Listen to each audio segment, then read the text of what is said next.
Hello नमस्कार दोस्तों, मैं हरेंद्र कुमार आप सभी का दोस्त, आप सभी को इंजीनियर हरेंद्र क्लासेस में स्वागत करता हूं। जैसा कि दोस्त मेरे पीछे आज देख रहे हैं कि बहुत जमदार चैप्टर है, इसका पार्ट 1 चढ़ गया है और पार्ट 2 अभी पढ़ाने जा रहा हूं। कहने का मतलब है दोस्त कि भारत का गवर्नर और गवर्नर जनरल और वायसराय में हम क्या पढ़ाने जा रहे हैं दोस्त, तो लॉर्ड चार्ल्स मेटकॉफ। कौन सा? Lord Charles Metcalfe. अब आप कहिए कि ये सर इसमें क्या चीज़ है ऐसा खासियत कि हम आपकी क्लास को देखें, तो ध्यान से सुनिएगा दोस्त। हम जो भी चीज़ बताएंगे इसमें बहुत डीप में आपको नॉलेज देंगे कि लॉर्ड चार्ल्स मेटकॉफ को भारतीय प्रेस का मुक्तिदाता क्यों कहा जाता है। समझ में आ गया ना। लड़का लोग जनरली रटा रहता है कि चार्ल्स मेटकॉफ को भारतीय प्रेस का मुक्तिदाता के नाम से जाना जाता है। आखिर सर ऐसा काम क्या किया था इसने, ठीक है। आइए एक एक पहलू पर हम लोग ध्यान देंगे। सारा के सारा आज चैप्टर इसी वीडियो में आपको समाप्त मिलेगा, ठीक है। आइए देखिए इसने क्या किया। लॉर्ड चार्ल्स मेटकॉफ ने क्या किया कि इसने 1835 ईस्वी में भारतीय प्रेस एक्ट, कौन बाबू, प्रेस एक्ट पारित किया। यानी 1835 ईस्वी में प्रेस एक्ट पारित किया। प्रेस एक्ट पारित किया जिसके उपरांत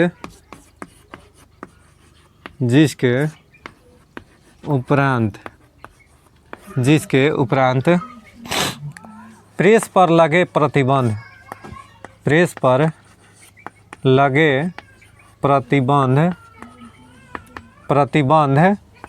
को समाप्त कर दिया,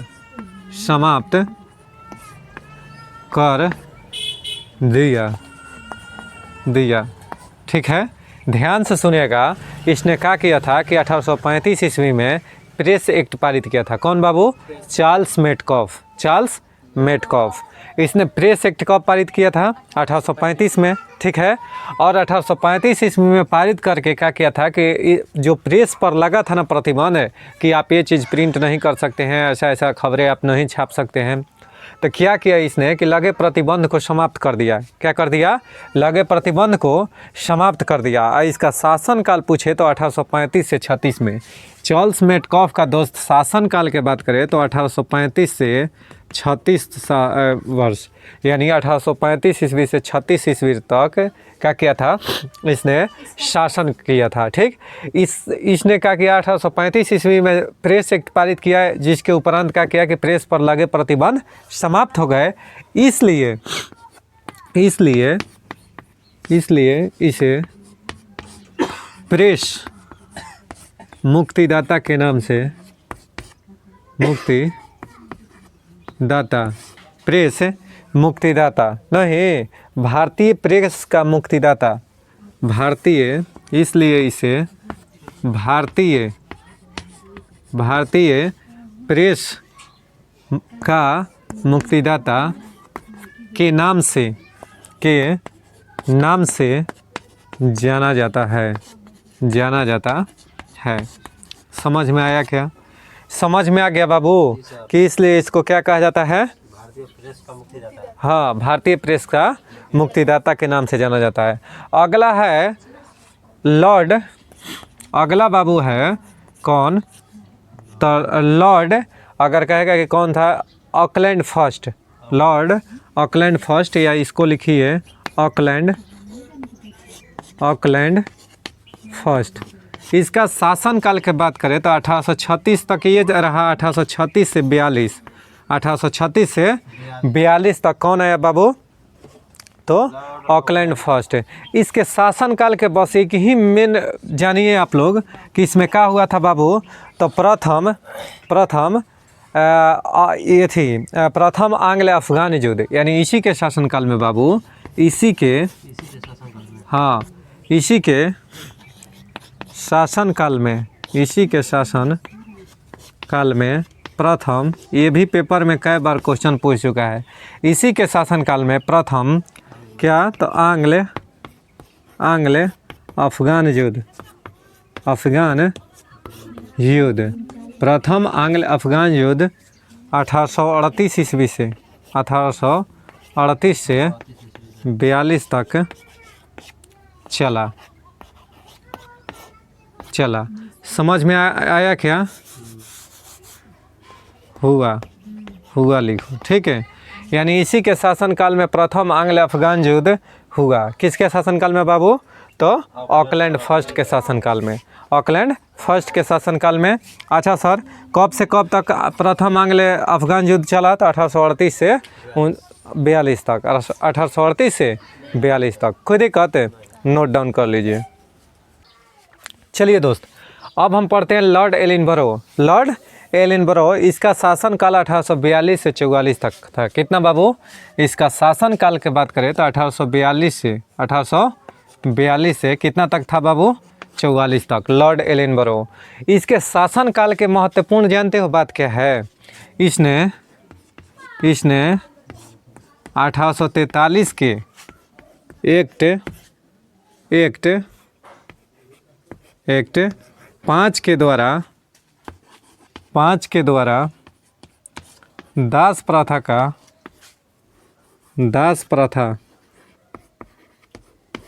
का उन्मूलन किया।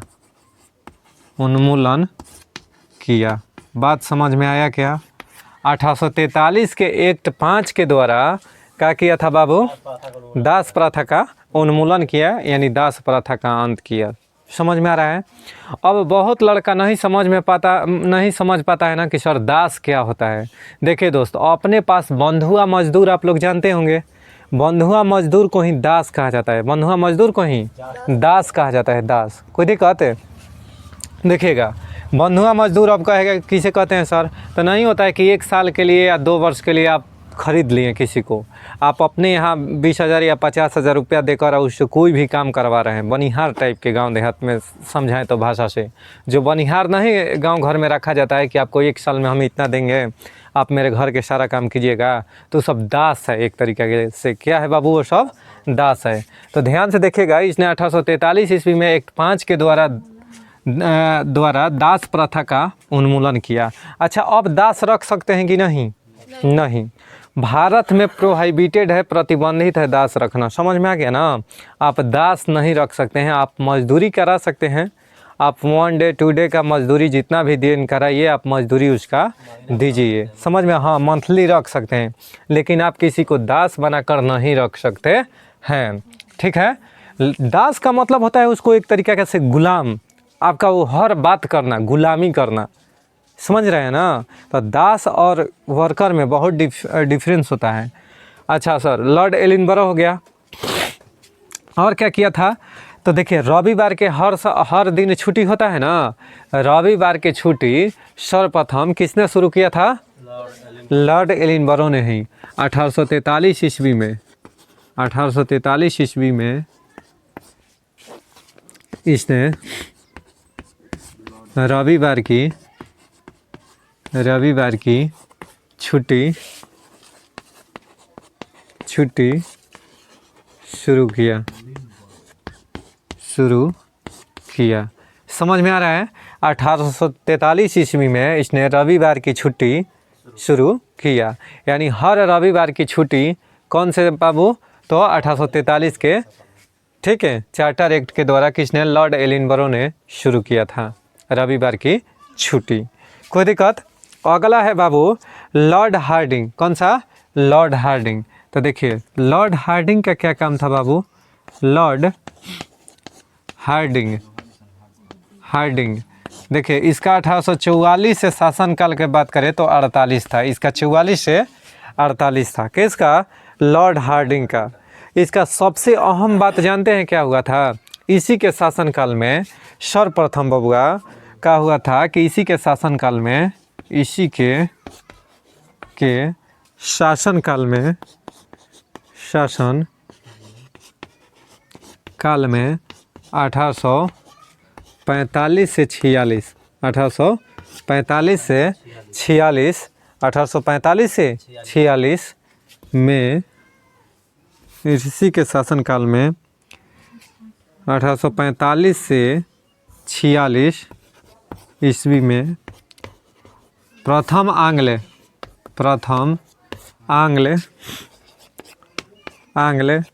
सिख युद्ध हुआ था। इसी के शासनकाल में बबुआ क्या हुआ था कि प्रथम आंग्ल सिख युद्ध कब हुआ था? 1845 से 46 ईस्वी में हुआ था। किसके शासनकाल में? लॉर्ड हार्डिंग के शासनकाल में। बस चलिए दोस्त देखिएगा, लॉर्ड हार्डिंग, लॉर्ड डलहौजी है, हार्डिंग नहीं, लॉर्ड डलहौजी। इसका शासनकाल की बात करें तो 1848 से 1856, 1848 से 1856, समझ में आ रहा है ना बाबू? 1848 से 1856। इसी के शासनकाल में बाबू, किसके शासनकाल में?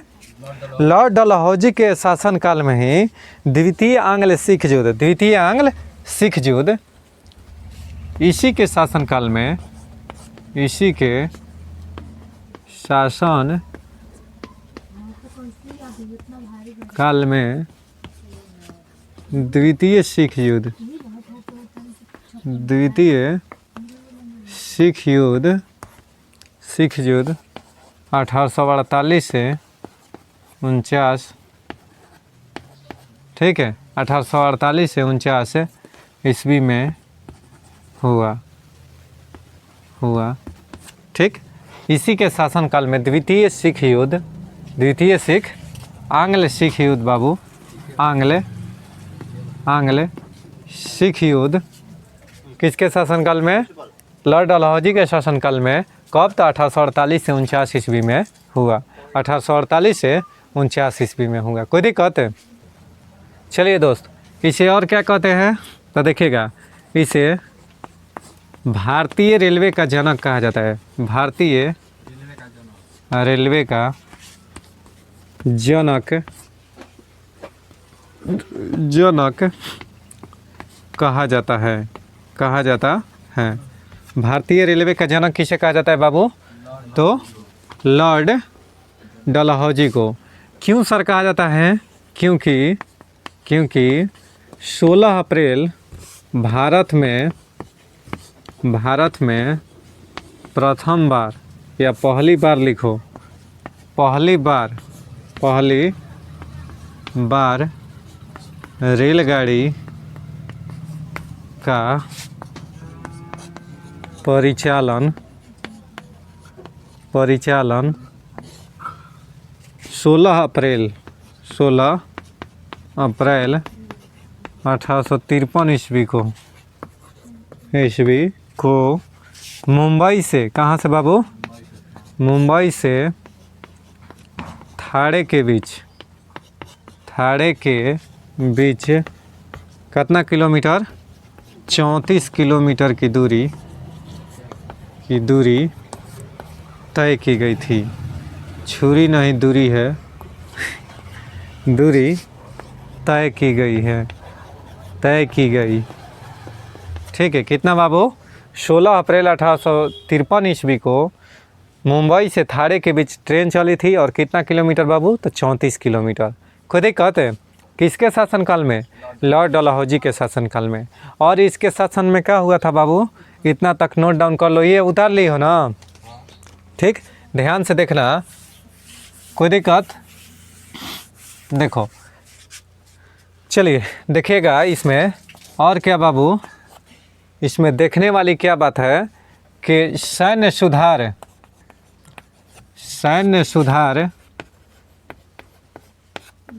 के तहत क्या किया था कि सेना के तोपखाना का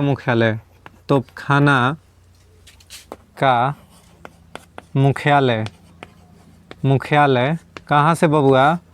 तो कलकत्ता, वो घड़ी कलकतिया नहीं था, कलकत्ता, ठीक है। यानी आज ना कलकतिया हो गया है, लेकिन पहले कलकत्ता था, अब इसको कोलकाता के नाम से जाना जाता है ना, ठीक है। अब भोजपुरिया में कलकतिया, ठीक है। तो सेना के तोपखाना का मुख्यालय कलकत्ता से बाबू कहाँ पर? मेरठ, याद आ रहा है क्या? मेरठ में स्थानांतरित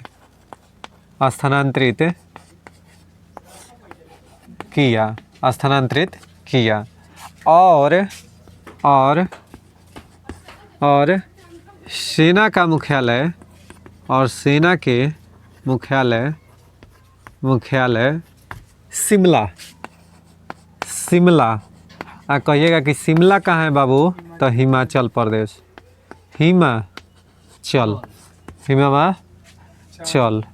हिमाचल प्रदेश। ठीक, हिमाचल प्रदेश में है बबुआ कौन, तो शिमला में स्थानांतरित हुई। कोई दिक्कत, यहाँ तक उतार ले हो बाबू ये सब, ठीक है। अच्छा देखिएगा, गौर फरमाइएगा ध्यान से। अब हमको आगे में क्या है बाबू कि आगे में ध्यान दीजिएगा, कह रहा है कि स्थानांतरित हुई, यानी सेना के मुख्यालय कहेगा तो देखिए शिमला, स से सेना, स से शिमला। और तोपखाना के मुख्यालय कहाँ कर दिया, कलकत्ता से मेरठ में स्थानांतरित कर दिया। नहीं, और क्या हुआ सर, तो इसके शासनकाल में क्या हुआ था कि भारत के उस समय ग्रीष्मकालीन राजधानी कहाँ थी, शिमला को भारत का ग्रीष्मकालीन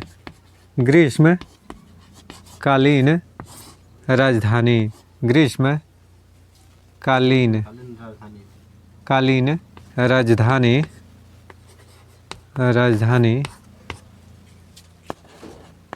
बनाया। ठीक, ग्रीष्मकालीन राजधानी बनाया। कोई दिक्कत है, इसी के शासनकाल में एक आप लोग सुने होंगे कि इसी के शासनकाल में एक बहुत फेमस चीज़ है कि वुड एंड डिस्पैच की नीति। इसने वुड एंड डिस्पैच की नीति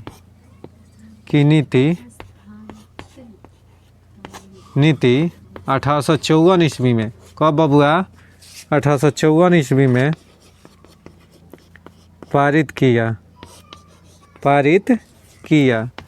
जिसका संबंध शिक्षा से था।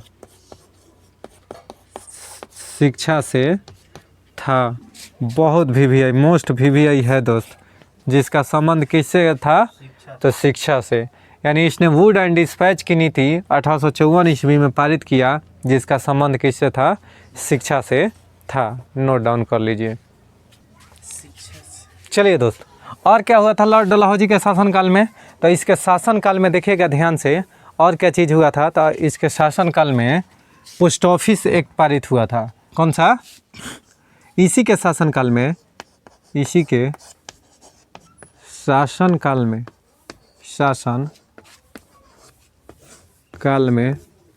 पोस्ट ऑफिस एक्ट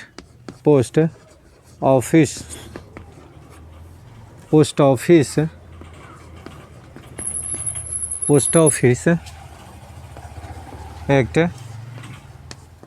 1854 पारित हुआ। और क्या हुआ बाबू, तो इसने डाक टिकट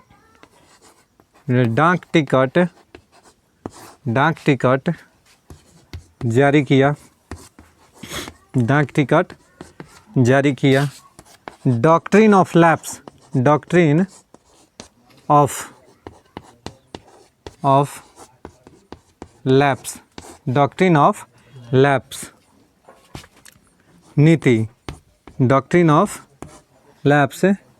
नीति को अपनाया। कौन बाबू अपनाया, कौन अपनाया, Lord Dalhousie. Doctrine of lapse नीति को अपनाया लॉर्ड डलहौजी ने।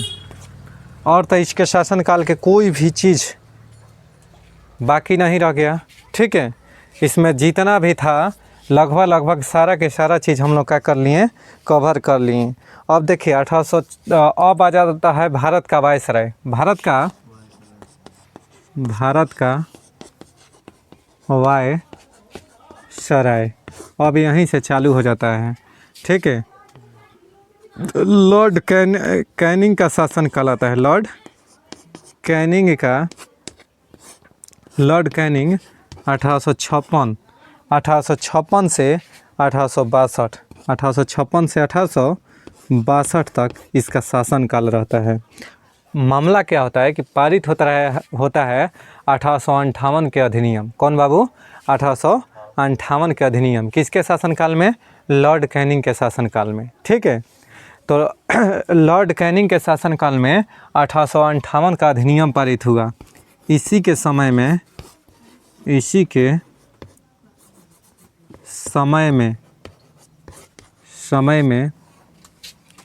1858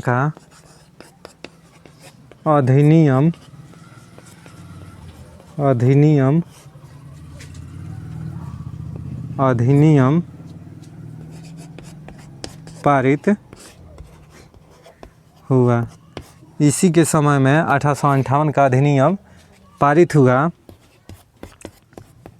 जिसका इसी के समय में 1858 का अधिनियम पारित हुआ, जिसका देखिएगा, इसी के समय में 1858 का अधिनियम पारित हुआ, जिसके तहत क्या हुआ बाबू? जिसके तहत भारत के गवर्नर को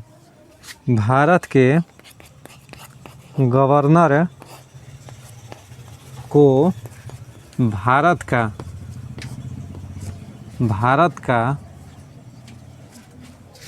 का वायसराय बना दिया गया। भारत का वायसराय बना दिया गया। चल बाबू नोट। चलिए दोस्त, इस प्रकार लॉर्ड जो कैनिंग था ना बाबू, लॉर्ड कैनिंग क्या था? लॉर्ड कैनिंग का मामला क्या था? तो देखिए, जो लॉर्ड कैनिंग था, इस प्रकार वह भारत का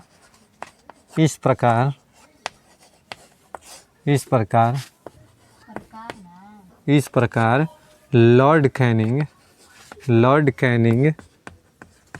भारत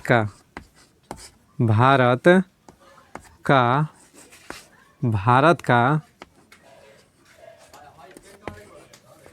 अंतिम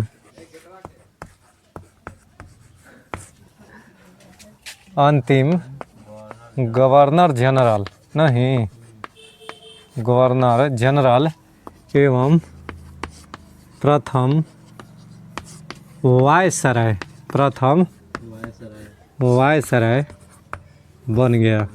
बना। ठीक, कोई दिक्कत?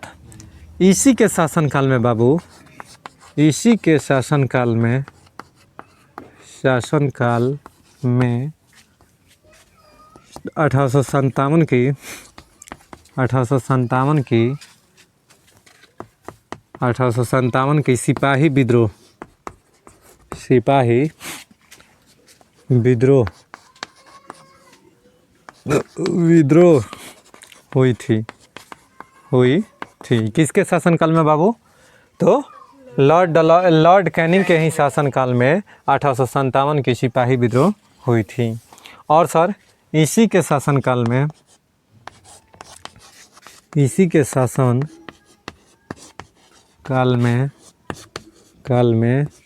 1856 ईस्वी में विधवा पुनर्विवाह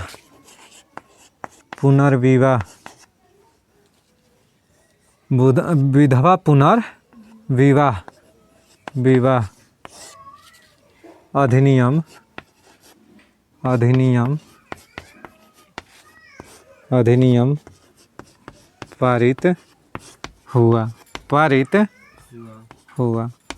और क्या हुआ बाबू? तो इसी के समय में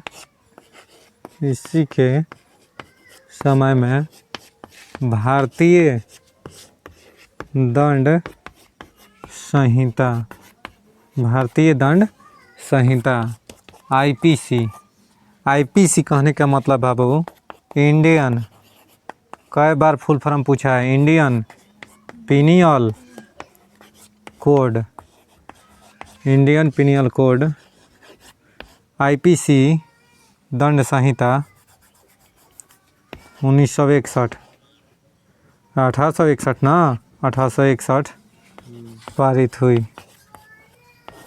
पारित 1861 में पारित हुई। कोई दिक्कत है? 1861 में पारित हुआ या हुई, कोई दिक्कत? नोट डाउन कर लो। लॉर्ड कैनिंग के बाद बबुआ कौन बना? Lord Elgin. कौन बना? Lord Elgin. यानी लॉर्ड कैनिंग 1856 से 62 तक शासनकाल किया, खूब सिपाही विद्रोह किया। नहीं, उसके अगर बात किया जाए कि लॉर्ड कैनिंग के शासनकाल में सबसे महत्वपूर्ण घटना कौन था, तो सिपाही विद्रोह 1857 वाला। नहीं, 1857 के सिपाही जो विद्रोह हुआ था। अच्छा सर, अगर बात करें कि लॉर्ड कैनिंग के बाद कौन बना? Lord Elgin. तो लॉर्ड एल्गिन जो था ना, लॉर्ड एल्गिन 1862 ईस्वी में, 1862 ईस्वी में, ठीक है, भारत का वायसराय बना। भारत का वायसराय कब बना? 1862 में, 1862 में। कोई दिक्कत? अब वायसराय जब बन गया बबुआ, तो इसके बाद क्या किया, इसके महत्वपूर्ण घटना क्या था? तो यह बहावी आंदोलन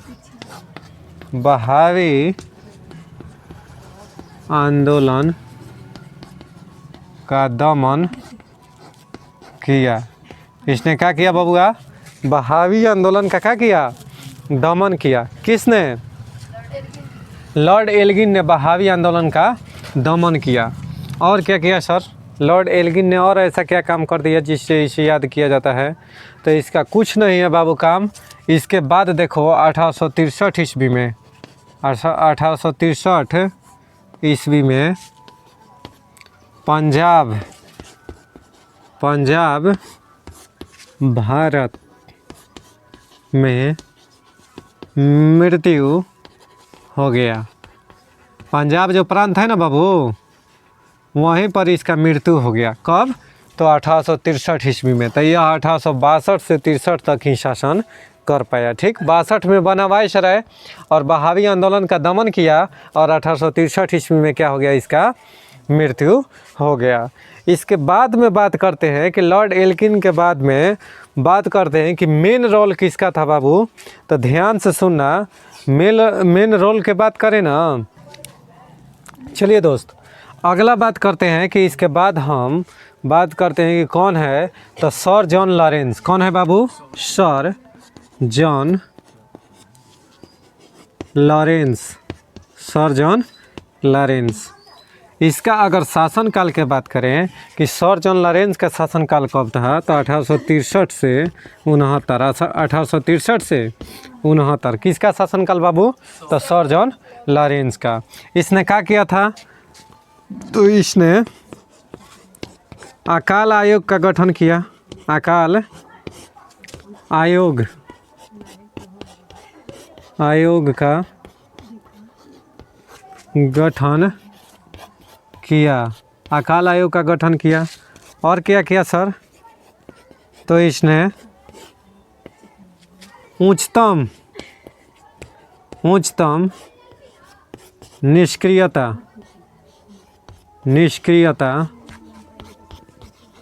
का सिद्धांत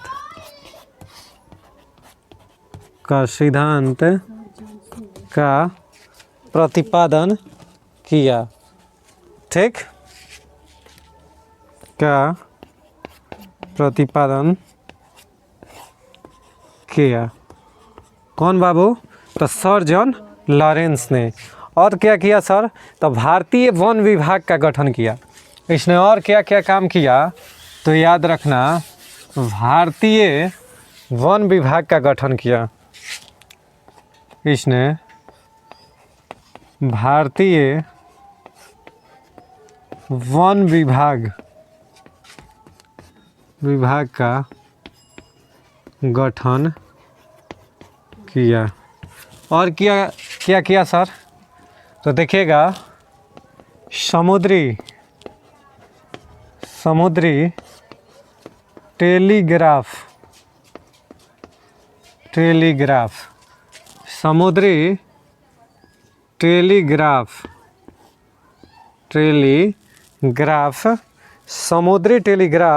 प्रथम समुद्री टेलीग्राफ इसने क्या किया बाबू?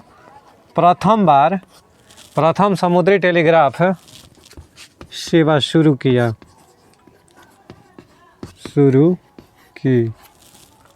कोई दिक्कत है? तो लॉर्ड जॉन लॉरेंस का मेन अगर काम बात किया जाए कि कौन कौन सा, तो भारत में अकाल आयोग का गठन किया, उसके बाद में उच्चतम निष्क्रियता का सिद्धांत का प्रतिपादन किया, और क्या सर? तो भारतीय वन विभाग का गठन किया, और क्या किया? तो प्रथम समुद्री टेलीग्राफ सेवा का शुरू किया था। पूछेगा कि प्रथम समुद्री टेलीग्राफ सेवा की शुरू किसने किया था? तो किसने? सर जॉन लॉरेंसन ने। बहुत बढ़िया, बहुत बेमिसाल। अब लॉर्ड मेयो कौन है बाबू? Lord Mayo. अगला है लॉर्ड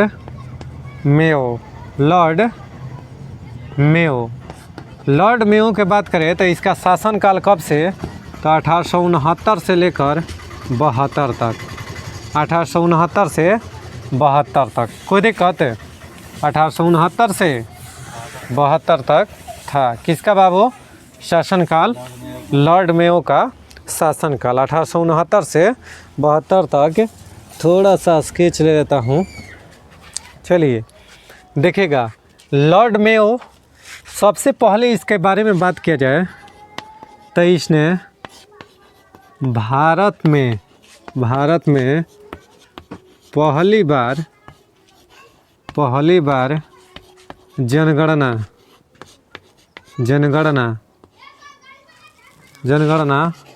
1872 ईस्वी में किया। कौन बाबू?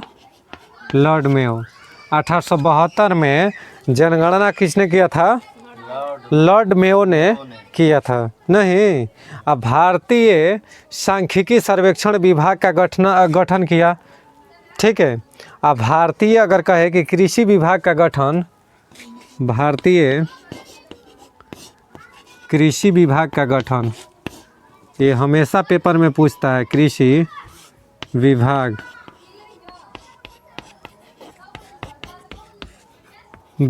का गठन, भारतीय कृषि विभाग का गठन कब किया बाबू?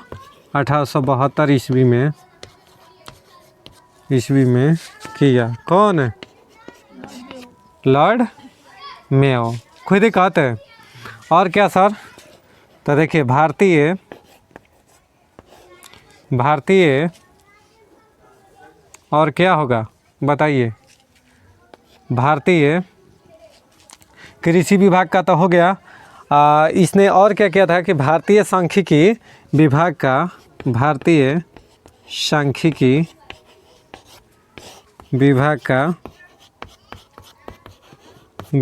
गठन किया। पूछता है कई बार कि भारतीय सांख्यिकी विभाग का गठन किसने किया? तो लॉर्ड मेयो ने। कृषि विभाग का गठन 1872 में किसने किया था? तो लॉर्ड मेयो ने। ठीक है। इसी ने क्या किया था कि उच्च शिक्षा हेतु मेयो कॉलेज का गठन किया था।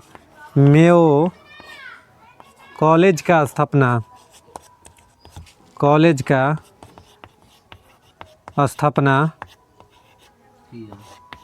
किया।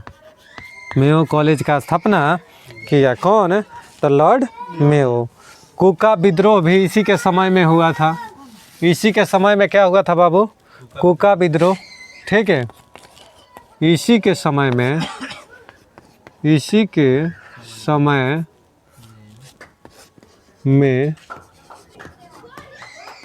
कूका विद्रोह 1872 ईस्वी में हुआ। कोई दिक्कत? और सर क्या हुआ? तो देखते जाइए क्या क्या हुआ। इसने और क्या किया? तो इनकी मृत्यु 1872 ईस्वी में अंडमान निकोबार घूमने गया था। कहाँ पर? अंडमान निकोबार निकोबार घूमने के दौरान शेर अली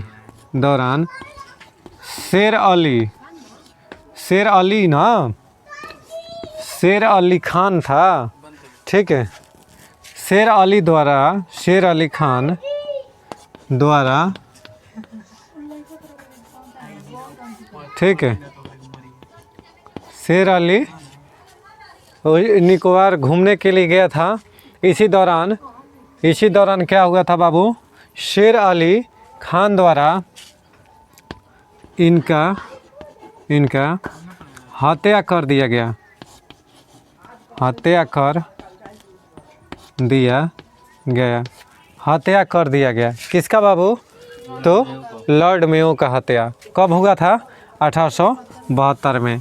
मामला क्या हुआ था कि गया था घूमने के लिए। मामला क्या हुआ था कि गया था घूमने के लिए। कौन? तो शेर अली खान गया था घूमने के लिए। लॉर्ड मेयो कहाँ पर? तो सेलुलर जेल, अंडमान निकोबार में सेलुलर जेल था, वहीं पर गया था घूमने के लिए। आतले उधर से निकला कैदी शेर अली खान, आतले मारा, घोप दिया, खत्म भाई साहब, लॉर्ड मेयो का देहांत। समझ में आया ना? अंडमान निकोबार में पहले काला पानी का सज़ा दिया जाता था क्योंकि वहीं पर सेलुलर जेल था और वहीं पर घूमने के लिए गया था। कौन गया था बाबू? तो लॉर्ड मेयो। और उसी दौरान शेर अली मारा, खोप के चल दिया। हाँ, चल दिया, कोई दिक्कत है? चलिए दोस्त, अब हम लोग जानते हैं कि लॉर्ड नॉर्थब्रुक यानी लॉर्ड नॉर्थब्रुक के बारे में बात करें ना कि इसमें क्या क्या हुआ था सर। तो लॉर्ड नॉर्थब्रुक के सबसे शासनकाल में हुआ था कुका आंदोलन। यह कहाँ हुआ था बाबू? कुका आंदोलन पंजाब में। कहाँ पर? पंजाब में 1872 ईस्वी में हुआ था। 1872 ईस्वी में हुआ था। 1872 ईस्वी में हुआ था। कुका आंदोलन कहाँ हुआ था बाबू? हुआ था कुका आंदोलन इसके शासनकाल में। अब सर इसके शासनकाल की बात करें ना तो 1872 से 76 ईस्वी तक इसका शासन काल था। किसका? तो लॉर्ड नॉर्थब्रुक का। कोई दिक्कत? स्वेज नहर का देखो, स्वेज नहर का निर्माण 1869 में। स्वेज नहर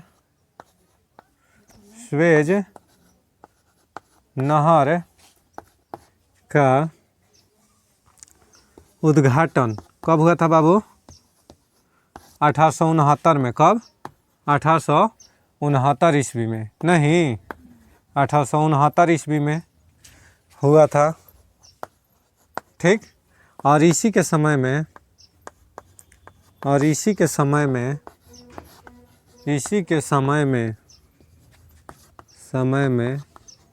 यह चालू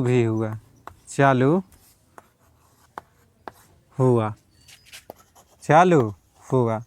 कहने का मतलब है कि उसका जो उद्घाटन था, स्वेज नहर बनाने का निर्माण कार्य 1869 में शुरू हुआ।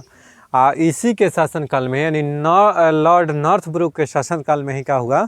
यह चालू हो गया, यानी बनकर पूर्णतः क्या हो गया? स्वेज नहर तैयार हो गया। कोई दिक्कत है? हाँ, 1869 में शुरू हुआ बनना और इसी के शासनकाल में यह चालू भी हो गया, बनकर पूर्णतः तैयार भी हो गया। समझ में आ गया ना बाबू? अब ध्यान से देखना। अब जो मेरे रसगुल्ला बात कर रहा हूँ कि इसमें देखने वाली कौन सी बात है बाबू? तो देखने वाली बात ये होगी कि सर यहाँ तक तो ठीक है। अब बता देना कि स्वेज नहर जो है ना, यह किसको किसको जोड़ता है? स्वेज नहर लाल सागर और भूमध्य सागर को। नहीं, स्वेज नहर बाबू, स्वेज नहर लाल सागर और भूमध्य सागर को जोड़ता है। यानी स्वेज नहर किसको किसको बाबू? लाल सागर और भूमध्य सागर को जोड़ता है। कौन है? स्वेज नहर। नहीं, कोई डाउट? अब ध्यान से देखना, स्वेज नहर के लंबाई की अगर बात करें कि कितना है बाबू, स्वेज नहर की लंबाई 168 किलोमीटर। कितना है? 168 किलोमीटर। स्वेज नहर की लंबाई कितना है? स्वेज नहर की लंबाई 168 किलोमीटर है। 168 किलोमीटर है। कोई डाउट? अब देखो, और इसके शासनकाल के बात करें सर कि लॉर्ड नॉर्थब्रुक के शासनकाल में प्रिंस ऑफ वेल्स भारत आए थे। प्रिंस ऑफ वेल्स भारत आए थे कब? 1875 में।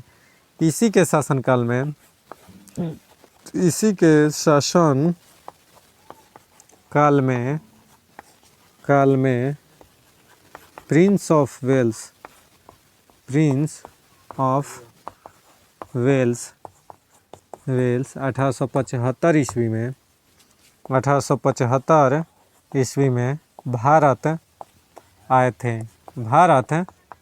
थे। कौन बाबू? तो प्रिंस ऑफ वेल्स। किसके शासनकाल में? तो लॉर्ड नॉर्थब्रुक के शासनकाल में प्रिंस ऑफ वेल्स 1875 ईस्वी में भारत आए थे। कोई डाउट? और सर अगला बात करें कि 1875 में तो यहाँ तक क्लियर है कि और देखना, सर सैयद अहमद खां किसका स्थापना किए थे? तो 1875 में अलीगढ़ मुस्लिम विश्वविद्यालय के। नहीं, यानी इसी के शासनकाल में, अगर मैं ऊपर से लिख लिए हो बाबू, ठीक है। देखो, ये कुका आंदोलन जो है मिटा रहा हूँ, पंजाब में 1872 ईस्वी में हुआ था। देखो और क्या हुआ था, तो इसी के समय में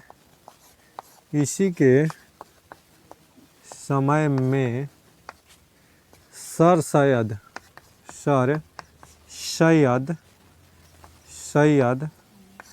अहमद खां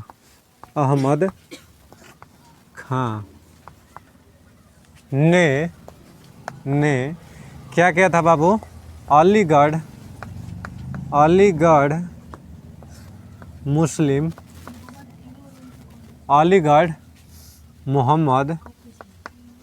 मोहम्मद एंग्लो ओरिएंटल कॉलेज की स्थापना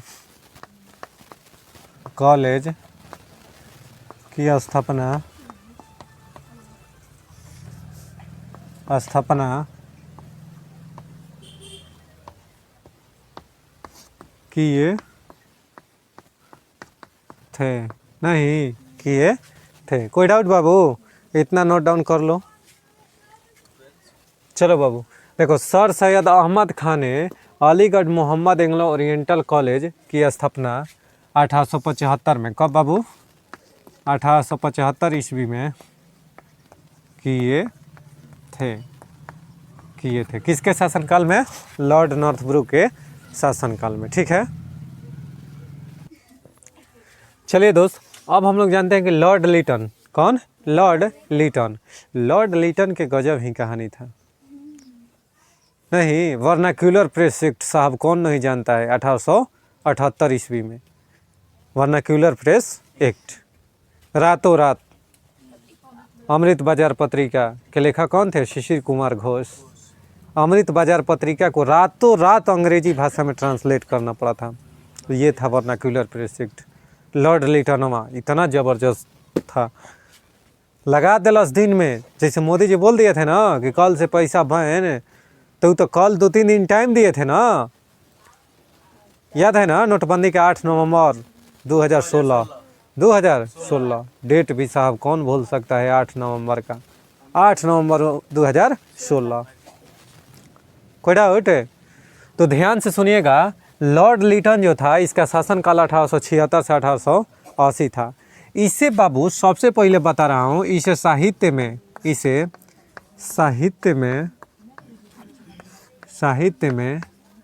ओवन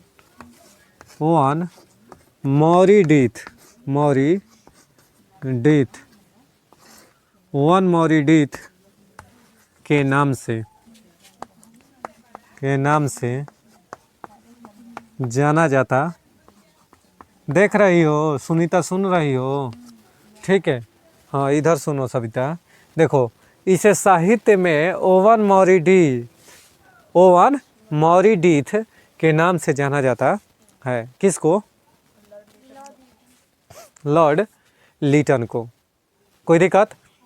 इसी के शासनकाल में बाबू, इसी के शासनकाल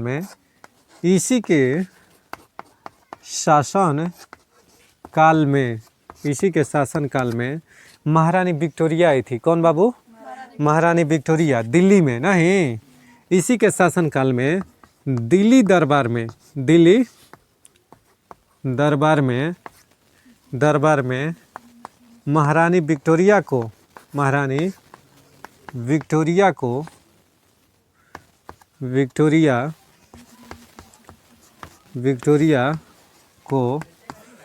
1877 ईस्वी में क्या दिया गया बाबू? द कैसर ए हिंद की उपाधि दी गई ना बाबू, उपाधि दी गई। किसको बाबू? तो महारानी विक्टोरिया को। किसको? महारानी विक्टोरिया को कैसर ए हिंद की उपाधि दी गई। किसके शासनकाल में? लॉर्ड लीटन के शासनकाल में। कोई डाउट? यहाँ तक तो ठीक था सर, ये तो बात सही है। इसी के शासनकाल में अकाल आयोग का गठन भी हुआ था। कौन सा? इसी के समय में 1878 ईस्वी में अकाल आयोग का गठन अकाल आयोग का गठन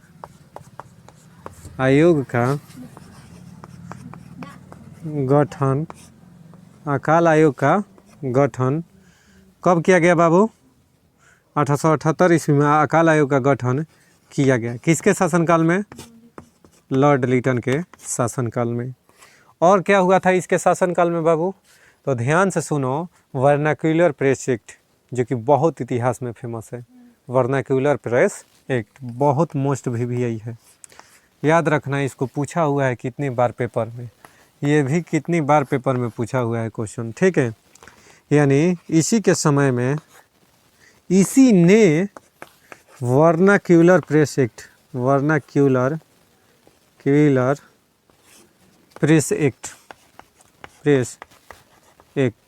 कब पारित किया बबुआ? प्रेस एक्ट 1878 ईस्वी में पारित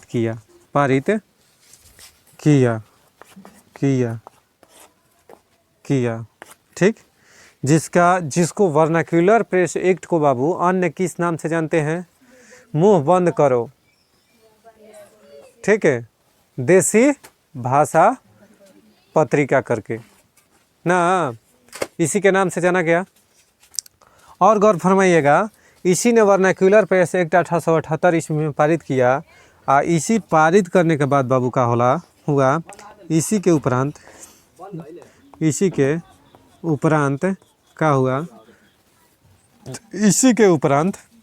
क्या हुआ कि बांग्ला भाषा में छपने वाला बांग्ला भाषा में छपने वाला पत्रिका, ठीक है, कौन सा बाबू? शिशिर कुमार घोष द्वारा अमृत बाजार पत्रिका। कौन था? अमृत बाजार पत्रिका। तो देखो छपने वाला अमृत बाजार पत्रिका, कैमरा मास्टर दिखाई दे रहा है क्या? अमृत बाजार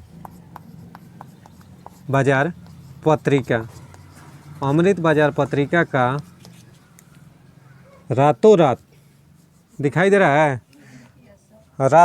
देखिएगा दोस्त, हाँ, रातों रात अब ऊपर देखिएगा, थोड़ी सी कोशिश कीजिएगा, ठीक है। रातों रात अंग्रेजी भाषा में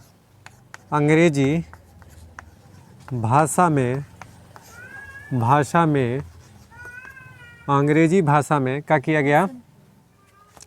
अंग्रेजी भाषा में स्थानांतरित किया गया या ट्रांसफ़र किया गया, अंग्रेजी भाषा में छापा गया, लिख सकते हो, छापा गया। कहने का मतलब है बाबू कि जो शिशिर कुमार घोष द्वारा जो रचित पत्रिका था ना, कौन सा, अमृत बाजार पत्रिका, उसको क्या किया गया कि रातों रात उसको अंग्रेजी भाषा में क्या किया गया, छापा गया, प्रिंटिंग किया गया। कौन से भाषा से, तो बंगाली भाषा से। और किस भाषा में, तो अंग्रेजी भाषा में। कोई दिक्कत है? तो लॉर्ड लिटन का यह अहम घटना था, जो लॉर्ड लिटन के समय का ये सब मेन बहुत इम्पोर्टेंट घटना था, जिसको आप लोग नोट डाउन कीजिए। चलिए तो आगे हम लोग देखते हैं कि लॉर्ड रिपन, कौन बाबू, लॉर्ड रिपन, नहीं, लॉर्ड रिपन। इसका शासनकाल की बात करें तो सर कब से, 1880 से 86, 1880 से 84, कितना, 84, नहीं, 1880 से कितना बाबू, 1884। कोई दिक्कत है? अब देखना ध्यान से कि इसमें क्या क्या घटनाएं हुई थी। सबसे पहले तो भारत में स्थानीय स्वशासन का जनक किसे कहते हैं, लॉर्ड रिपन को, ठीक है। स्थानीय स्वशासन का जनक लॉर्ड रिपन को कहते हैं। सब पेपर का है क्वेश्चन दोस्त, मलाई आपको दिया जा रहा है। लॉर्ड रिपन को कहा जाता है, लॉर्ड रिपन को कहा जाता है, यानी स्थानीय स्वशासन का जनक किसको कहा जाता है, लॉर्ड रिपन को कहा जाता है। कोई डाउट है? इसने किया क्या बाबू, तो इसने वर्नाक्यूलर प्रेस एक्ट, वर्नाक्यूलर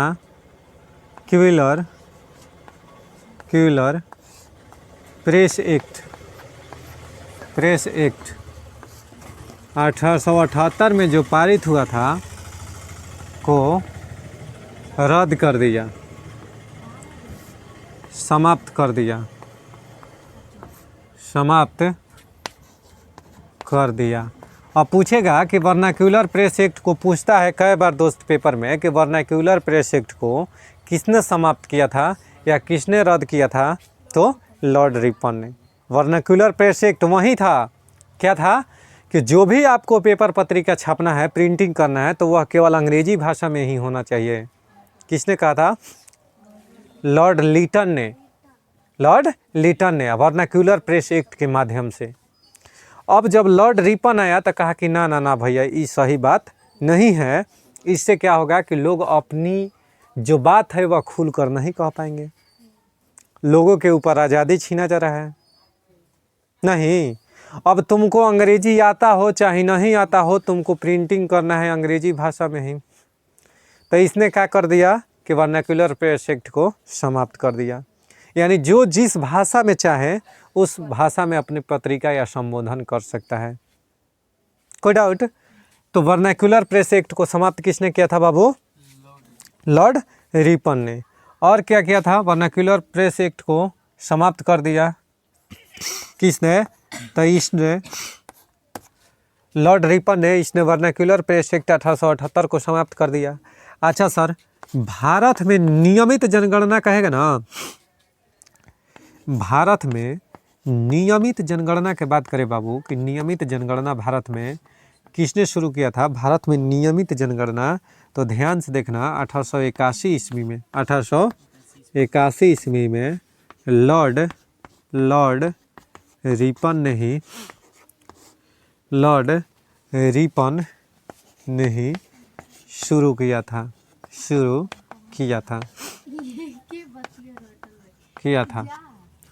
कहने का मतलब है बाबू, क्या हो गया, ध्यान से सुनो कि लॉर्ड रिपन ने ही 1881 में भारत में नियमित जनगणना शुरू किया था। दो जगह मैं लिखवाया, एक तो लिखवा दिया कि 1872 ईस्वी में जनगणना लॉर्ड मेयो के शासनकाल में, तो वह जनगणना केवल शुरू हुआ था मेरे दोस्त। लेकिन नियमित जनगणना कहने का मतलब है बाबू कि प्रत्येक 10 वर्ष पर, प्रत्येक जनगणना कितने वर्ष पर होता है, प्रत्येक 10 वर्ष पर, यानी प्रत्येक 10 वर्ष पर जनगणना होगा, यानी नियमित कर दिया उसको किसने, लॉर्ड रिपन ने। अगर कहेगा कि प्रथम दशकीय जनगणना की शुरुआत, यानी दशकीय जनगणना कहने का मतलब बाबू कि दशकीय जनगणना के मतलब कि जो 10 साल पर हो उसको दशकीय जनगणना कहते हैं। तो सर्वप्रथम दशकीय जनगणना की शुरुआत कहाँ से हुआ था? तो अमेरिका से। कहाँ से? अमेरिका से। दशकीय जनगणना 1770 ईस्वी। कोई डाउट? अमेरिका से ना। तब ध्यान से सुना, भारत में नियमित जनगणना 1881 ईस्वी में लॉर्ड रिपन ने शुरू किया। और सर इसके और क्या क्या है, और कोई चीज़ बताइए। इसने क्या किया ना कि प्रथम फैक्ट्री अधिनियम ला दिया। क्या ला दिया? भारत में प्रथम फैक्ट्री अधिनियम, प्रथम फैक्ट्री अधिनियम, अधिनियम किसने बाबू? 1881 ईस्वी में, 600 अधिनियम 1881 ईस्वी में पारित किया। चलिए दोस्त, भारत में प्रथम फैक्ट्री अधिनियम 1881 ईस्वी में पारित किया। पारित किया किसने बाबू? हाँ, इसने भारत में प्रथम फैक्ट्री अधिनियम 1881 में पारित किया, जिसमें, ठीक है, कहाँ जनगणना छूट गया है बाबू? नियमित जनगणना बाबू, जनगणना 1881 ईस्वी में लॉर्ड रिपन ने ही शुरू किया था। ठीक, प्रथम फैक्ट्री अधिनियम 1881 में पारित किया गया, जिसमें बच्चों को काम करने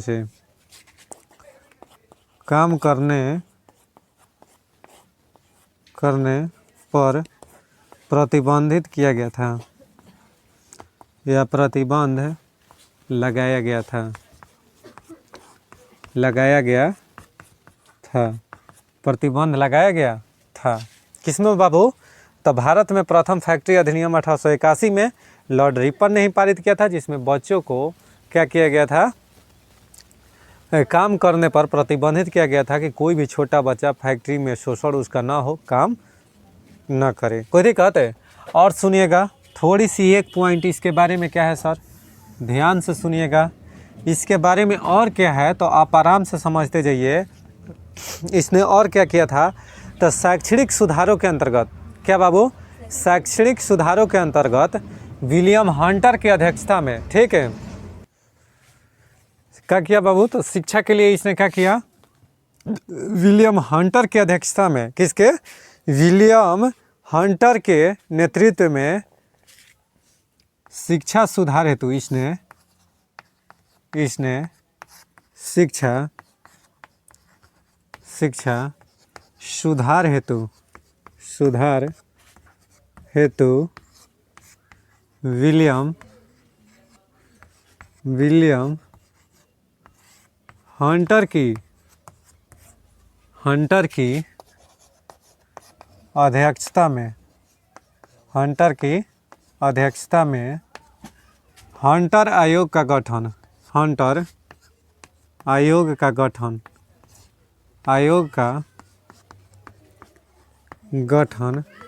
1881 ईस्वी में किया। 1881 ईस्वी में किया, जिसका रिपोर्ट का प्रकाशन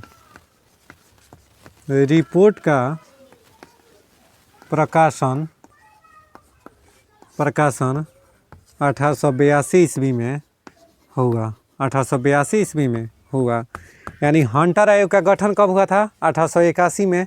और रिपोर्ट के प्रकाशन कब हुआ? 1882 में। कोई डाउट? नोट डाउन कर लो बाबू। आइए दोस्त, अब हम लोग देखते हैं लॉर्ड डफरिन। कौन बाबू? लॉर्ड डफरिन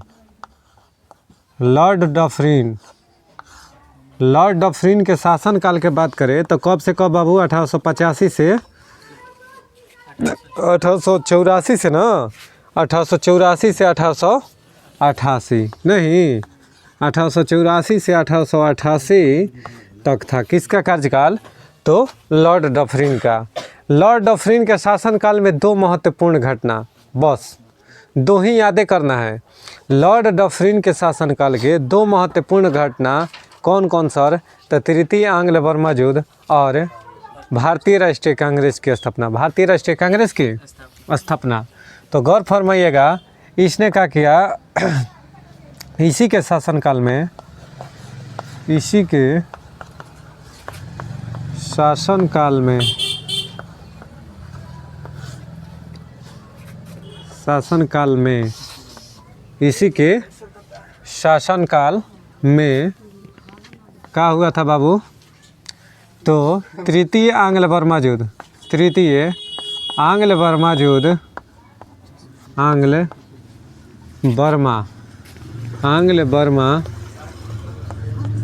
युद्ध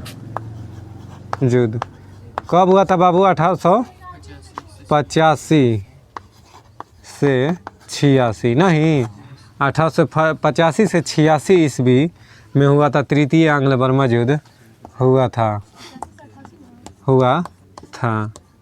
कोई दिक्कत है? 1885 से 86 तक चला था, ठीक है। तृतीय आंग्ल बर्मा युद्ध कितना दे रहा है? ठीक है, 1885 से 86। और देखिएगा क्या चीज़ इसमें, तो और गौर फरमाइएगा कि इसी के शासनकाल में बाबू, इसी के शासनकाल में, इसी के शासनकाल में जो कि मोस्ट VVI क्वेश्चन हमेशा पेपर में पूछता है, भारतीय राष्ट्रीय कांग्रेस, भारतीय राष्ट्रीय कांग्रेस का, कांग्रेस का गठन हुआ था। इसी के शासनकाल में भारतीय राष्ट्रीय कांग्रेस का गठन हुआ था, यानी स्थापना हुआ था। गठन कह सकते हैं, या इसको और बढ़िया करना है तो स्थापना लिख दीजिए। स्थापना हुआ था। कब सर? स्थापना 28 दिसंबर, कब बाबू? 28 दिसंबर 1885 ईस्वी को हुआ था। नहीं, यानी ध्यान से देखिए, इसी के शासनकाल में भारतीय राष्ट्रीय कांग्रेस का स्थापना 28 दिसंबर 1885 ईस्वी को हुआ था। किसके शासनकाल में? तो लॉर्ड डफरिन के शासनकाल में। इसके बाद आते हैं सर, तो इसके बाद अगर लॉर्ड डफरिन के बाद आते हैं तो लॉर्ड लैंसडाउन आता है। लॉर्ड लैंसडाउन, कोई दिक्कत है? अब इसका शासनकाल 1888 से 1894। अगला आ जाता है लॉर्ड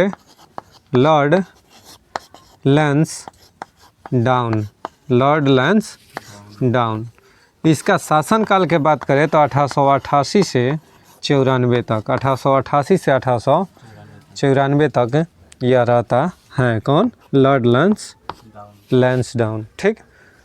अब सर लॉर्ड लैंसडाउन के शासनकाल के अगर बात करें कि इसके शासनकाल के महत्वपूर्ण घटना कौन कौन सा था बाबू, तो इसने क्या किया था कि द्वितीय फैक्ट्री एक्ट, प्रथम फैक्ट्री अधिनियम, यानी प्रथम फैक्ट्री अधिनियम लॉर्ड रिपन ने 1881 में लागू किया, ठीक है, या लगाया।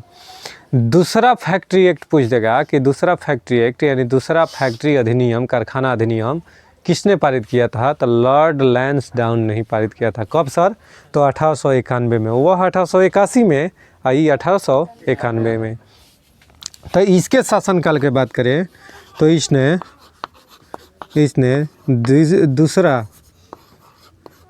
दूसरा फैक्ट्री अधिनियम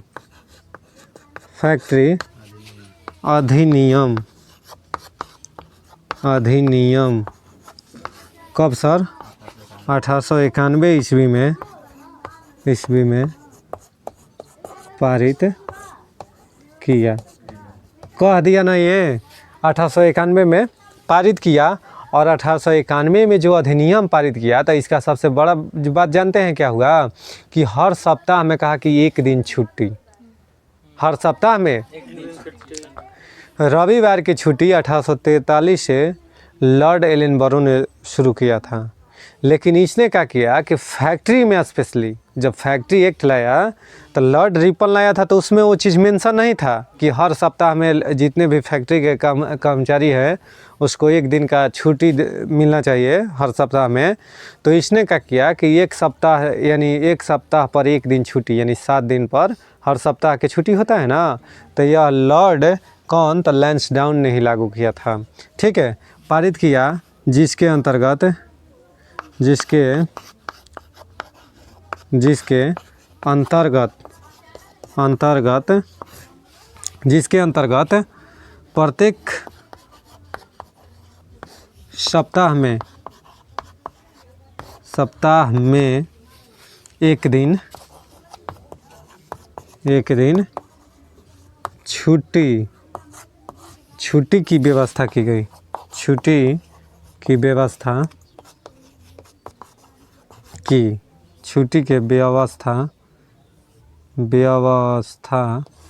की। समझ में आ गया क्या? लॉर्ड लैंसडाउन का कार्यकाल समझ में आया क्या? और क्या किया सर? इसके अहम कार्य और क्या था? तो भारत और अफ़गानिस्तान के बीच अब हो गया है। पहले किसके बीच था? सॉरी, भारत और जो था ना ये अफ़गानिस्तान, अब वह डुरंड रेखा पाकिस्तान और अफ़गानिस्तान के बीच हो गया है। जब 1947 में बंटवारा हुआ ना तो क्या हुआ कि वह जो रेखा है, जो डुरंड रेखा है, वह अफ़गानिस्तान और पाकिस्तान के बीच हो गया है। नहीं कोई दिक्कत है? रेड क्लिफ रेखा भारत और पाकिस्तान के बीच है।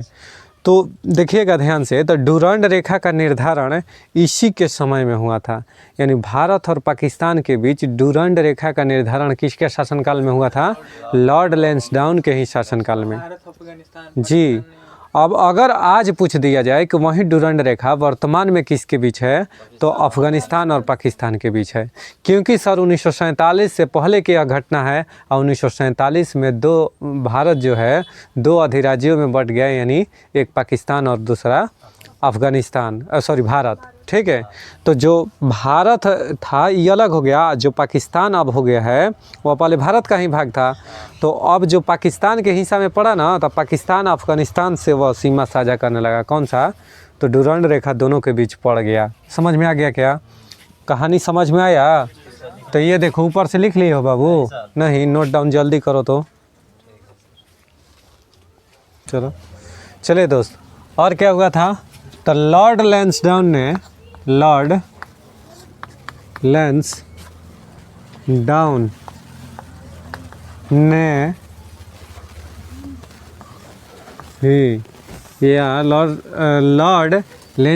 के शासनकाल में ही क्या हुआ था बाबू? लॉर्ड लैंसडाउन के शासनकाल में ही और क्या हुआ था? तो डुरंड रेखा का भारत और अफ़गानिस्तान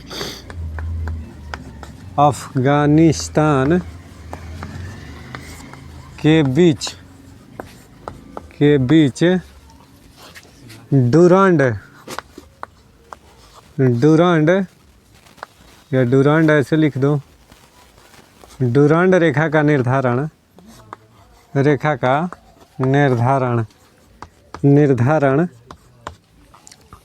अगर बात करें कि डुरंड रेखा का निर्धारण किया गया था। ठीक है, कोई दिक्कत? वर्तमान में कब बबुआ? वर्तमान में डुरंड रेखा पाकिस्तान एवं अफ़गानिस्तान के बीच है।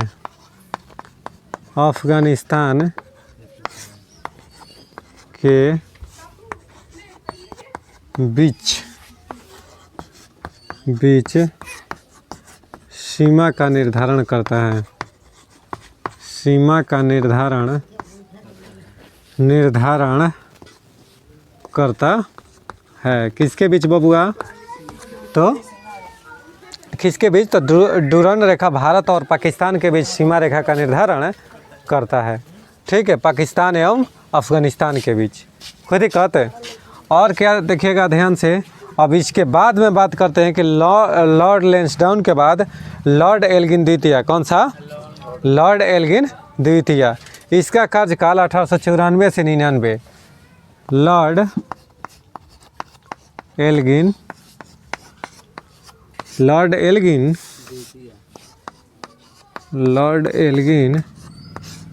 द्वितीय, इसका कार्यकाल की बात करें तो 1894 तक कौन था? लॉर्ड लैंसडाउन था। उसके बाद में 1899। अब इसके सर फेमस क्या क्या हुए थे? लॉर्ड एल्गिन जो द्वितीय था ना, ये भी गजब का शासक था। ये कहता था कि भारत को तलवार के बल पर विजित की गई है तो इसकी रक्षा भी तलवार के बल पर ही की जाएगी। सबसे पहले तो इसका देखिएगा कथन था, इसका कथन था, क्या कथन था? कि भारत को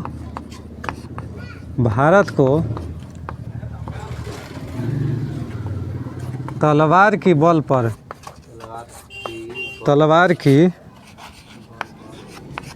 पर विजित किया गया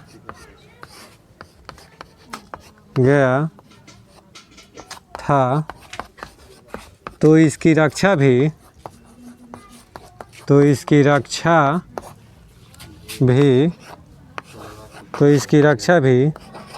तलवार के बल पर ही किया जाएगा, बल पर ही किया जाएगा। बात समझ में आ रही है क्या? तलवार के बल पर ही किया जाएगा। कोई डाउट है? नोट डाउन कर लो तो बाबू।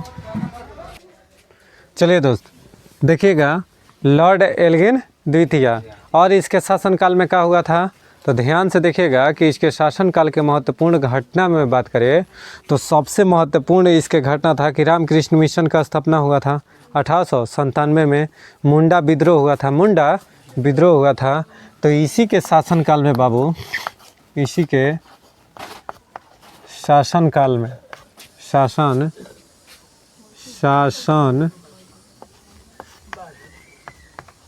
में इसी के शासनकाल में कौन कौन बाबू? तो मुंडा विद्रोह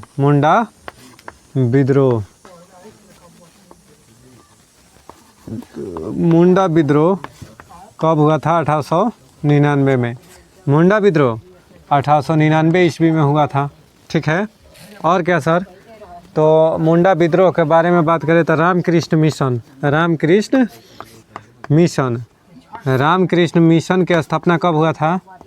रामकृष्ण मिशन का स्थापना कब बाबू? तो 1897 में। 1897 में। कोई दिक्कत है? किसने किया था? तो स्वामी विवेकानंद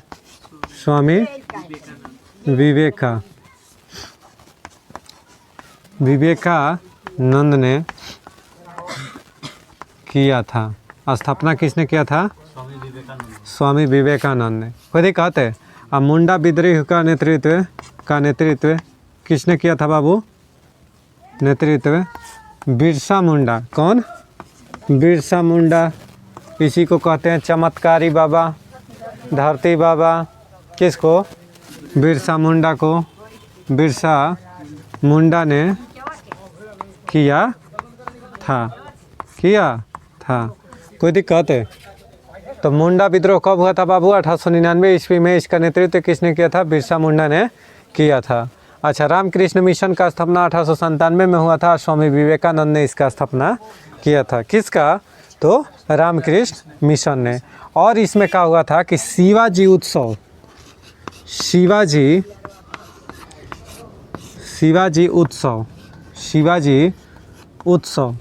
1895। कब बाबू?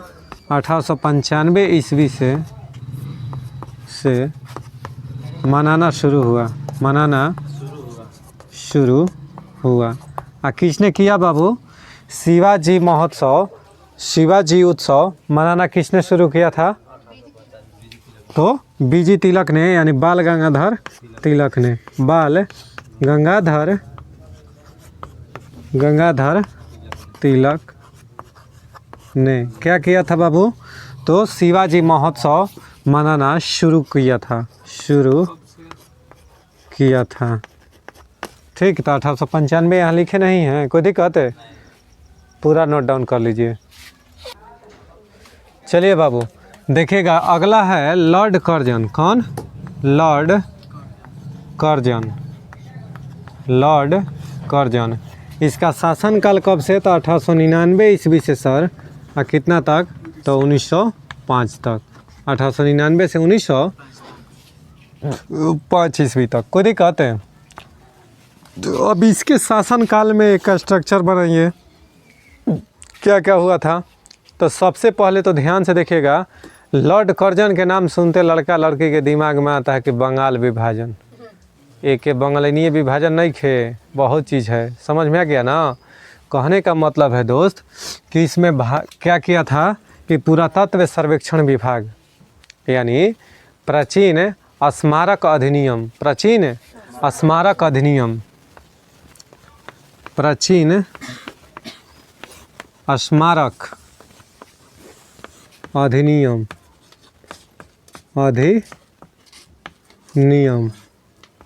कब पारित हुआ था बाबू? अधिनियम कब? 1904 ईस्वी में। कब? 1904 ईस्वी में पारित हुआ। प्राचीन स्मारक अधिनियम कब पारित हुआ? 1904 में पारित हुआ। अधिनियम पारित हुआ। और क्या असर हुआ? तब बंगाल का विभाजन।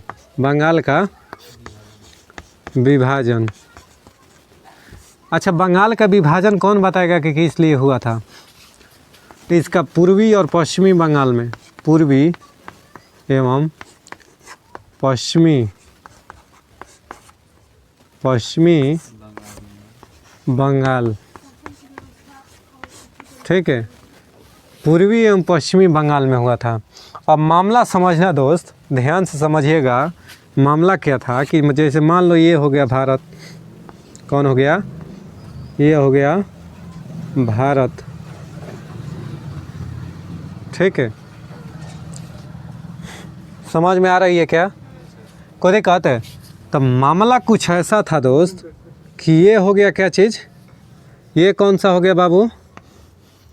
ये कौन सा हो गया? ये था यहाँ पर पश्चिम बंगाल। कौन सा? बंगाल था, जो अभी पश्चिम बंगाल है ना राज्य, तो यहाँ पर बंगाल था। और ये जो देख रहे हो आप, यहाँ था कौन सा? बांग्लादेश। ये सब पार्ट समझ में आ रहा है ना? तो इधर हो गया आपको, इस एरिया में हो गया था कौन? बांग्लादेश। जो वर्तमान में बांग्लादेश है वह इस एरिया में था और यहाँ पर पश्चिम बंगाल था। बात को समझिएगा। तो यह जो बांग्लादेश आज वर्तमान में है, तो वह पहले पश्चिमी बंगाल कहलाता था। जब पूर्वी और पश्चिमी में बांट दिया तो हुआ था क्या मामला कि इसको क्या कर दिया कि मुस्लिम बहुल जो इलाका था ना, तो उसको कर दिया पश्चिमी बंगाल में और नीचे वाला कर दिया पूर्वी बंगाल में। बात समझ में आया क्या? पश्चिमी और पूर्वी में बांट दिया, यानी इधर जाओगे तो पूरब ना हो जाएगा, यानी ये हो गया पूरब और ये हो गया पश्चिम। नहीं, तो इस साइड वाला को पश्चिम बोल दिया, उस साइड वाला का पूरब बोल दिया। यानी पूर्वी बंगाल तरफ मुस्लिम बहुल इलाका था और जबकि पश्चिमी बंगाल की ओर मिक्स थे, थोड़ा बहुत मुस्लिम बहुल एरिया था। लॉर्ड कर्जन दिमाग लगाया कि अगर हम दो भाग में बांट देते हैं। अब ऐसा क्यों सर? तो इधर का जो मुस्लिम बहुल इलाका था, देखो जितना भी फैक्ट्री वगैरह सारा चीज़ था तो इधर ही था। अब उधर से इधर आता था कमाने के लिए। अब इधर ज़्यादा सोर्स था, रेवेन्यू इधर ज़्यादा कलेक्शन होता था। अब क्या कर दिया वो कि दिमाग लगाया कि अगर हम दो भाग में बांट देते हैं तो उधर के आदमी इधर व्यापार करने की इजाज़त नहीं दी गई। इधर आदमी पहले इधर का इधर आकर, यानी पूर्वी बंगाल का पश्चिमी बंगाल में आकर अपना बिजनेस व्यवसाय कमाता था, धमाता था हर चीज़। जैसे मान लो आज बिहार और यूपी हो गया, समझ में आ रहा है ना? या ले लो तुम, हम लोग ऊपर में है ना, नीचे में कौन हो गया हम लोग से? झारखंड हो गया, झारखंड बिहार से नीचे में है ना। अब बताओ कि ऐसा नियम लग जाए कि झारखंड के आदमी बिहार में ना जाए, बिहार के आदमी झारखंड में ना जाए, तो इससे तो जीविकोपार्जन पर इफेक्ट पड़ेगा ना। तो मामला कुछ ऐसा ही हुआ था कि जब यह विभाजन हुआ था तो इस विभाजन का उद्देश्य था कि जो पूर्वी बंगाल का व्यक्ति है वह पश्चिमी बंगाल में कोई भी जीविकोपार्जन करने के लिए या कोई भी बिजनेस व्यवसाय करने के लिए नहीं आएगा और यहाँ के आदमी यहाँ नहीं जाएगा। अब बताओ कि कारगिल का काम कर दिया कि नहीं। अब जो व्यक्ति इधर स्वतंत्र रूप से काम कर रहा था, कामगार चाहे मजदूर जो भी अपना बिजनेसमैन हो, व्यवसाय हो, तो सब के लिए क्या कर दिया, मुसीबत खड़ा कर दिया। इसीलिए बंगाल विभाजन जो था ना उसका विरोध किया गया, मेन उद्देश्य था। समझ में आया ना। बंगाल विभाजन करने से क्या हुआ था कि उसको किस आधार पर बांटा था, तो मुस्लिम बहुल इलाका और ऐसे मतलब कि जनरल कास्ट जो होते हैं हिंदू या मिक्स के आधार पर, तो यही था बंगाल विभाजन। बंगाल विभाजन समझ में आ गया ना। तो बंगाल विभाजन पूर्वी एवं पश्चिमी बंगाल में हुआ था, कोई दिक्कत है। कब बाबू बंगाल विभाजन 1905 में, 1905 ईस्वी में हुआ था। और पश्चिमी बंगाल वाला जमकर इसका विरोध हुआ, जमकर विरोध किया। पश्चिमी जो पूर्वी बंगाल वाला था, पूर्वी बंगाल वाला जमकर इसका विरोध किया, क्योंकि पूर्वी बंगाल वाले को पश्चिमी बंगाल में इजाज़त अगर आता था तो टैक्स देता था। अब बताइए, जो आज व्यापार आप स्वतंत्र रूप से कर रहे हैं उसके लिए टैक्स पे करना पड़े तो ये तो मुसीबत हो गया ना, कोई दिक्कत है। तो एक तो प्राचीन स्मारक अधिनियम पारित किया 1904 में। बंगाल का विभाजन पूर्वी एवं पश्चिमी बंगाल में कब किया, 1905 ईस्वी में। अब देखिए 1903 में पुलिस विभाग के अंतर्गत, सुनिएगा ध्यान से, 1903 ईस्वी में पुलिस विभाग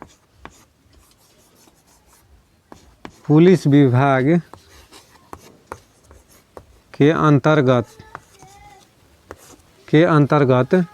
पुलिस विभाग के अंतर्गत CID की स्थापना, CID, ठीक है, सेंट्रल क्राइम, दिखाई दे रहा है ना बाबू, क्राइम इन्वेस्टिगेशन,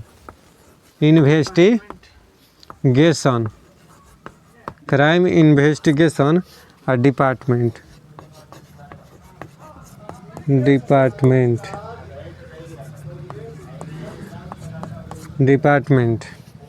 की स्थापना की। किसने बाबू, तो लॉर्ड कर्जन ने। लॉर्ड कर्जन का इतना बात आप नोट डाउन में रखिएगा, हमेशा पार हो जाइएगा, कोई दिक्कत है। चलो बाबू, लॉर्ड मिंटो द्वितीय, कौन बाबू, लॉर्ड मिंटो द्वितीय। इसका शासनकाल कब से कब था, तो 1905 से 10। लॉर्ड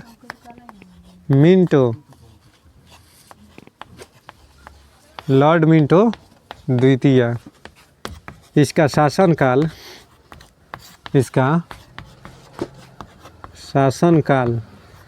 कब से कब था, इसके शासनकाल तो ये तो हो ही ना गया। इसका शासनकाल कितना था बाबू,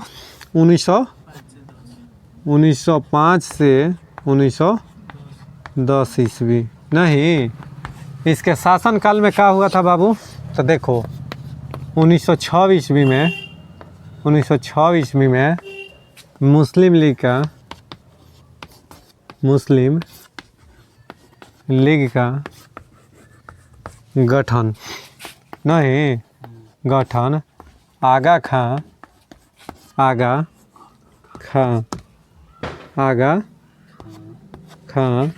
एवं सलीमुल्लाह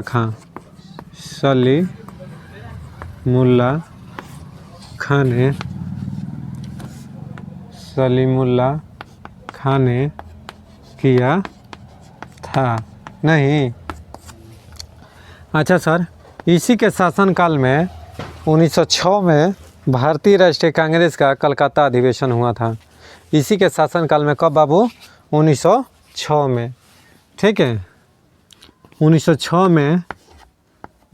में कलकत्ता अधिवेशन, कलकत्ता अधिवेशन, अधिवेशन किसके समय में हुआ था बाबू?